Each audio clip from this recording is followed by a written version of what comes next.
Hello friends, welcome to our channel lunch box. இன்றைக்கி நாம் ரொம்பவே ஃபேமஸான ஒரு நார்த் இந்தியன் ரெசிபி காம்போ தான் பார்க்க போகிறோம். நல்ல சாஃப்டான கார்லிக் நானும் கூடவே நல்ல கலர்ஃபுல்லான பாலக் பன்னீரும் தான். இந்த ரெண்டு ரெசிபி பார்க்குறதுக்கு முன்னாடி நம்ம சேனலை சப்ஸ்கிரைப் பண்ணாதவங்க சப்ஸ்கிரைப் பண்ணிக்கோங்க. சரி வாங்க வீடியோக்கு போயிடுவோம். ஃபஸ்ட்டு நம்ம இந்த பாலக் பன்னீர் பார்க்கலாம். நான் இந்த பாலக் பன்னீர் பண்ணுறதுக்கு இந்த அளவுக்கு இந்த பாலக்கீரை எடுத்து வச்சுருக்கேன்.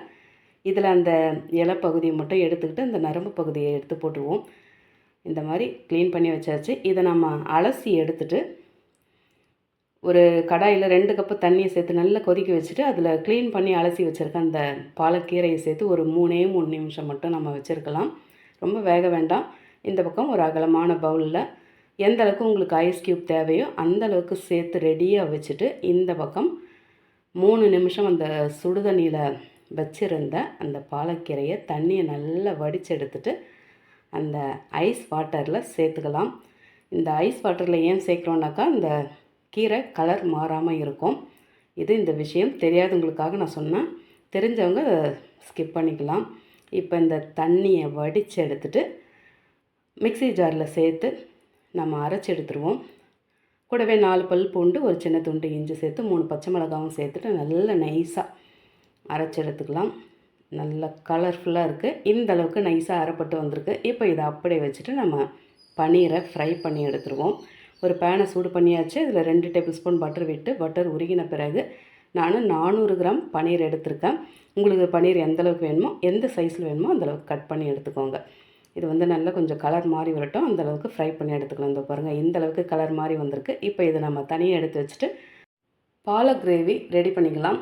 ஒரு பாத்திரம் சூடு பண்ணி அதில் 3 டேபிள் ஸ்பூன் பட்டர் விட்டு பட்டர் உருகின பிறகு 3 ஏலக்காய், 2 துண்டு பட்டை, 1/2 ஸ்பூன் சீரகம் சேர்த்து நல்லா பொரிய வச்சுருவோம். இதெல்லாம் நல்லா பொரிஞ்ச பிறகு 1 கப்பு வெங்காயம் நல்ல பொடியை கட் பண்ணி சேர்த்து அதையும் நல்லா சாஃப்டாக வதக்கி விட்டுக்கலாம். வெங்காயம் நல்லா வதங்கின பிறகு 1 ஸ்பூன் இஞ்சி பூண்டு பேஸ்ட்டு சேர்த்து அதையும் நல்லா வதக்கி விட்டுருவோம். 1/2 கப்பு தக்காளி நல்ல பொடியை கட் பண்ணி சேர்த்து அதையும் நல்லா குழைய வதக்கி விட்டு, தக்காளி அதிகம் சேர்க்க வேண்டாம், ஏன்னா கலர் மாறிடும். இப்போ இதில் 1 ஸ்பூன் தனி மிளகாய்த்தூள், 1/2 ஸ்பூன் தனியாத்தூள், 1/4 ஸ்பூன் சீரகத்தூள், 1/4 ஸ்பூன் கரம் மசாலா சேர்த்து உப்பு தேவையான அளவுக்கு சேர்த்து இப்போ எல்லாத்தையும் நல்லா கலந்து வதக்கிட்டு நாம் அரைச்சி வச்சுருக்க இந்த பாலக் பியூரியை சேர்த்து நல்லா கலந்து விட்டுக்கலாம். இப்போ அந்த பாலக் அரைச்சி எடுத்த மிக்ஸி ஜாரை அலசி எடுத்து 1 கப்பு தண்ணி சேர்த்தாச்சு. அது கூடவே 1 ஸ்பூன் கசூரி மேத்தி சேர்த்து ஒரு முறை நல்லா கலந்துட்டு, இப்போ இதில் நம்ம ஃப்ரை பண்ணி எடுத்த இந்த பன்னீரையும் சேர்த்துட்டு, இந்த கீரையை எக்காரணம் கொண்டு நம்ம மூடி போட்டு வேக வைக்கக்கூடாது. அதனோட சத்தும் போயிடும், இந்த கலரும் போயிடும். அதனால தான் நான் மூடி போட்டு இதை கொதிக்க விடலை. இப்போ நல்லா ஒரு முறை கலந்துட்டு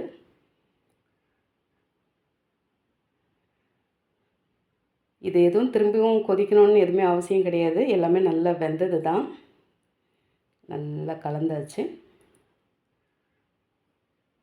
இது கூடவே 3 டேபிள் ஸ்பூன் ஃப்ரெஷ் க்ரீம் சேர்த்து அதையும் நல்லா கலந்துக்கலாம். இப்போ பாருங்கள், லேசாக கொதித்து வருது. அவ்வளோதான், நம்மளோட பாலக் பன்னீர் அட்டகாசமாக ரெடி ஆகிடுச்சு. ஆனாலும் இதுக்கு ஒரு தாளிப்பு ரெடி பண்ணிக்கலாம். பேனை சூடு பண்ணியாச்சு. அதில் 3 ஸ்பூன் எண்ணெய் விட்டு கூடவே 3 ஸ்பூன் பட்டர் சேர்த்து 2 நல்லா உருகி சூடான பிறகு அது கூடவே 3 காஞ்ச மிளகாவை கிள்ளி போட்டு சேர்த்து அதையும் நல்லா பொரிய விட்டுருவோம். நல்லா பொரிஞ்ச பிறகு 1 டேபிள் ஸ்பூன் மெலிசாக கட் பண்ண பூண்டு, 1/4 கப்பு வெங்காயம் மெலிசாக கட் பண்ணி சேர்த்து அதெல்லாம் நல்லா கலர் மாதிரி பொரிஞ்ச பிறகு இப்போ 1/4 ஸ்பூன் சீரகத்தூள், 1/4 ஸ்பூன் கரம் மசாலா சேர்த்து இப்போ எல்லாமே நல்லா பொரிஞ்சு கலர் மாதிரி வந்திருக்கு. இதை நாம் ரெடி பண்ணி வச்சுருக்கேன் இந்த பாலக் பன்னீரில் மேலே சேர்த்தோன்னாக்கா இன்னும் நல்ல வாசனையாக சூப்பரான பாலக் பன்னீர் அட்டகாசமாக ரெடி ஆகிடுச்சு. அவ்வளோதான். இப்போ நாம் இந்த பாலக் பன்னீரை அப்படியே வச்சுட்டு கார்லிக் நான் எப்படி பண்ணுறதுன்னு பார்க்கலாம். இன்றைக்கி இந்த கார்லிக் நான் பண்ணுறதுக்கு நான் 3 கப்பு மைதா மாவு எடுத்திருக்கேன். அதை ஒரு பவுலில் சேர்த்துக்கலாம். சேர்த்தாச்சு. கூடவே 1 ஸ்பூன் சர்க்கரை, ஒரே ஒரு பிஞ்ச் பேக்கிங் சோடா, உப்பு தேவையான அளவுக்கு 1 டேபிள் ஸ்பூன் துருவின பூண்டு, 3 டேபிள் ஸ்பூன் தயிர் சேர்த்து 2 ஸ்பூன் எண்ணெய் விட்டுட்டு இப்போ எல்லாத்தையும் நல்லா கலந்து மிக்ஸ் பண்ணிக்கலாம். நல்லா மிக்ஸ் ஆகி வந்தாச்சு. இப்போ இதில் தண்ணி கொஞ்சம் கொஞ்சமாக சேர்த்து இது வந்து கொஞ்சம் தளர்வாக நம்ம மிக்ஸ் பண்ணி எடுத்துக்கலாம். கொஞ்சம் இலகலாக இருக்கட்டும்.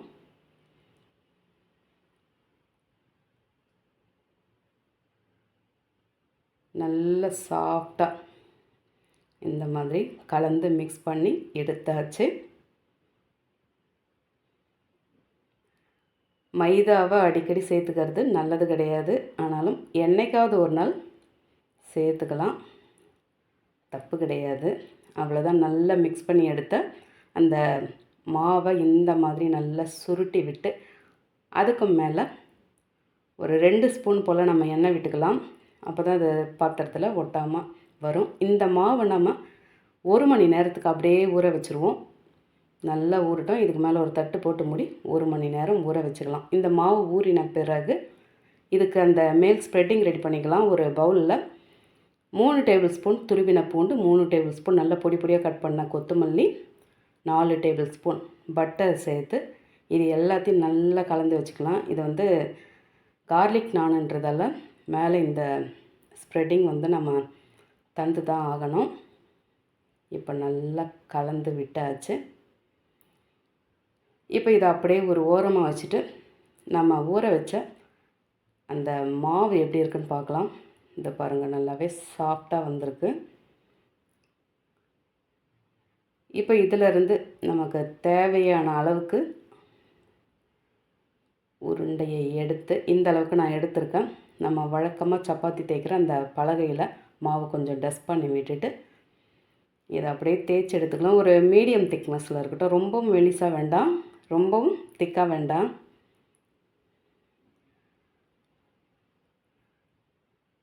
இந்த மாதிரி தேவையான சைஸில் தேய்ச்சிட்டு அதுக்கு மேலே நம்ம ரெடி பண்ணி வச்சுருக்க அந்த கார்லிக் மசாலாவை அப்படியே ஸ்ப்ரெட் பண்ணி விட்டுட்டு இந்த பக்கம் தவா சூடாக இருக்குது. அதில் சேர்த்தாக்க அதை பாருங்கள், அழகாக பொங்கி சூப்பராக வந்திருக்கு. இது இன்னும் நம்ம டைரெக்டாக அடுப்புலேயே சுட்டோம்னா அந்த வாசனையும் டேஸ்ட்டும் சூப்பராக இருக்கும். இந்த பாருங்கள், ஏறக்குறைய நம்ம அடுப்பில் சுட்ட மாதிரி தான் இருக்குது. இந்த பேக் சைடு கொஞ்சமாக நம்ம பட்டரை க்ரீஸ் பண்ணி விட்டாச்சு. இந்த பக்கம் அந்த பக்கம் திருப்பி கொஞ்சம் நல்ல கலர் மாறி வந்ததும் நம்ம இந்த கார்லிக் நானை வெளியே எடுத்துடலாம். பார்க்கும்போதே உங்களுக்கு அதனோட அந்த சாஃப்ட்னஸ் நல்லாவே தெரியும். இதை பாருங்கள், அடுத்ததும் எந்த அளவுக்கு சாஃப்டாக வருதுன்னு. இது வந்து நம்ம மிக்ஸ் பண்ணி எடுக்கிற, அதாவது அடித்து பிசைஞ்சு எடுக்கிற அந்த பதம் ரொம்பவே முக்கியம். அதே மாதிரி அதை வந்து கொஞ்சம் நல்லா ஊறி வர்றதுக்கு டைம் தரணும். கொஞ்சம் இல்லை, நல்லாவே ஊறி வர்றதுக்கு டைம் தரணும். அப்போ தான் இந்த கார்லிக் நாள் நல்லா சாஃப்டாக வரும். இந்த பாருங்கள், நல்ல தோசை மாதிரி எந்த அளவுக்கு சாஃப்டாக இருக்குன்னு சொல்லிட்டு. அவ்வளோதான், நம்மளோட கார்லிக் நான் ரெடி ஆகிடுச்சு. இந்த பக்கம் இந்த பாலக் பன்னீரும் நல்லா கலர்ஃபுல்லாக பச்சை பசேல்னு ரெடியாக இருக்குது. இதை பார்க்கும்போதே பசங்க விட மாட்டாங்க. பாலக் பன்னீர், பாலக்கில் எந்த அளவுக்கு சத்து இருக்குதுன்னு எல்லாருக்குமே தெரியும். இந்த பாருங்கள், இந்த கார்லிக் நானோட சாஃப்ட்னஸ் எப்படி இருக்குதுன்னு சொல்லிட்டு எந்த அளவுக்கு நம்ம ஃபோல்ட் பண்ணாலும் அந்தளவுக்கு நல்லா சாஃப்டாக வளைஞ்சு வரும். நீங்களும் இந்த சத்தான பாலக் பன்னீரையும் ரொம்பவே டேஸ்டான நல்ல வாசனையான சாஃப்டான கார்லிக் நானையும் செய்து பசங்களுக்கு தந்து நீங்களும் சாப்பிட்டு எப்படி இருந்ததுன்னு மறக்காமல் கமெண்ட்டில் சொல்லுங்கள். ரெசிபி பிடிச்சிருந்தா லைக் பண்ணிவிட்டு அப்படியே இந்த வீடியோவை வழக்கம் போல் உங்கள் ஃபேமிலி அண்ட் ஃப்ரெண்ட்ஸுக்கு ஷேர் பண்ணிக்கோங்க.